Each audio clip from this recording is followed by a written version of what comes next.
Today, we are going to read the story Frijoles by Gary Soto. Please follow along as best as you can. Lincoln Mendoza and Tony Contreras are foreign exchange students in Japan.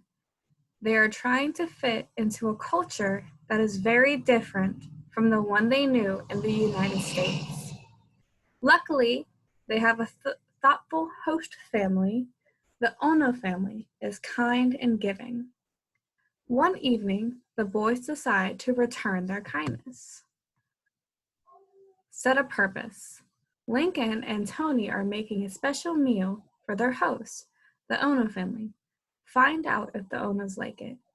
Take a minute, pause, and make a prediction. Do you think the Ono family will like the meal that the boys cook?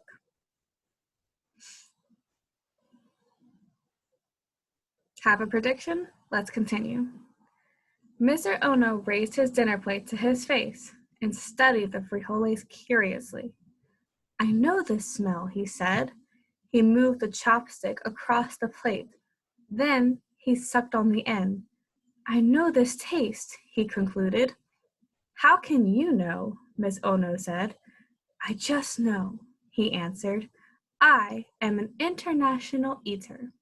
Miss Ono rolled her eyes. She got up to check on the boys in the kitchen. For the past 3 hours, Lincoln and Tony had been preparing the food. They cooked the beans and smashed them into frijoles. They chopped chilies, onions, and tomatoes for salsa. They made dough into tortillas. Now they brought the rest of the food to the table and joined their host family. Do you think that the Ono family likes the food? Can you tell me what culture the Ono family is from? "We are honored that you made this for us," Mr. Ono said, smiling so that the gold crowns on his teeth showed. Miss Ono looked at Tony and Lincoln. "You are hard-working boys, and they have taught our sons valuable American words," Mr. Ono said. "Such as?" Miss Ono asked, trying some frijoles. Mr. Ono thought, and then said, "Orale ese." He turned to Tony, who was headed back to the kitchen to fry more tortillas, and yelled, "Orale ese." "Simon, que si papi," Tony called back as he turned over of his homemade tortillas. Tony returned from the kitchen with warm tortillas. "Here, try another before they get cold." He offered the stack of tortillas to the Ono's son, Mitsu and Toshi. When Mitsu bit into a tortilla, it crackled like a potato chip. He grunted and commented, "Interesting food." Lincoln looked at Tony, and Tony looked back at Lincoln. Lincoln whispered, "We messed up.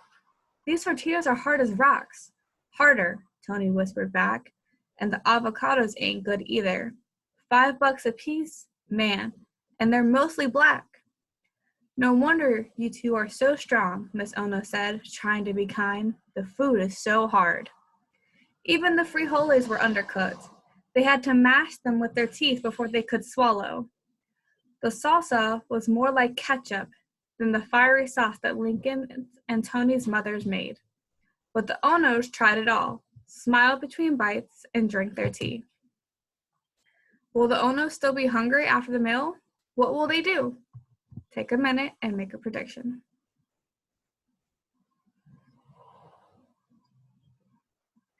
After dinner, the 4 boys went to Mitsu's room. They were still hungry.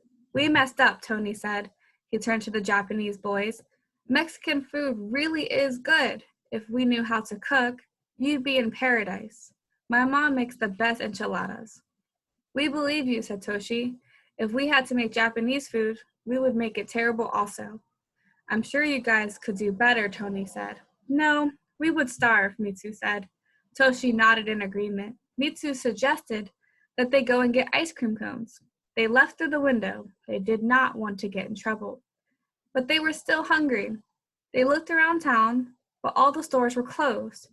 After an hour, they raced home. Knots of hunger were twisting in their stomachs.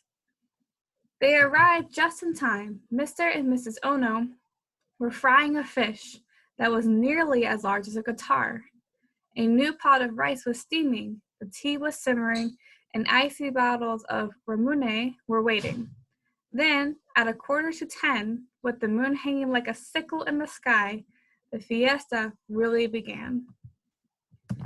Hope you enjoyed.